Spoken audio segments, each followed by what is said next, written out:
Mmoja anasimulia walipokuwa katika meli, ameingia na mwanawe, mawimbi yanapiga huku na huku, hali imechange katika safina, fi dhuria, safina ambalo limebeba dhuria, watoto na vizazi. Hata Nabii Nuh naye vizazi vyake vilibebwa pia katika jahazi. Wa khalaqna min mithlihi ma yarkabun, Mwenyezi Mungu anasema nikaumba kama jahazi la Nuhu, kama haya yenu ambayo mnapanda. Sasa Israeli anaingia mle, tunaona kwamba meli inazama na anachukua watu ambao wanahitaji mwenyewe. Sasa huyu jamaa yeye ipo na wanawe na rafiki yake, anamwambia rafiki yake, halo, meli inazama hii, tukimbie tutoke. Sasa watoto wetu je?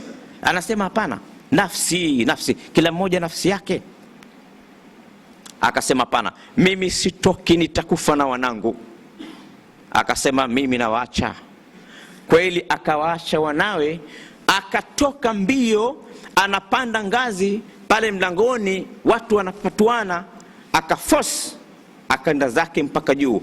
Anapanda kutoka chini kwenda zake juu, watoto wanamuona na wanamuita, wanamwambia baba, baba, baba unatuacha baba yetu, baba unatuacha peke yetu baba. Wanasikitika kwa sauti ya huzuni. Lakini wapi, yauma yafirru almar'u min akhihi wa ummihi wa abihi wa sahibatihi wa banihi likulli imri'in minhum yawma idhin sha'nun yughni. Siku ambayo mtoto atamkimbia baba yake, siku ambayo mke atamkimbia mumewe, kwani kila mtu atakuwa analo jambo linamshughulisha. Sasa yeye kashughulishwa, anataka kuokoa, anakimbia haya mauti. Anafika juu, anampata mwanamama ana jacket life, anamwambia nashukuru kijana umetokea, nifundishe kuvaa kijana wangu, mimi sijui. Akachukua yeye akalivaa, akachupa katika bahari. Inna lillahi wa inna ilaihi rajiun. Akaokoka yeye nafsi yake.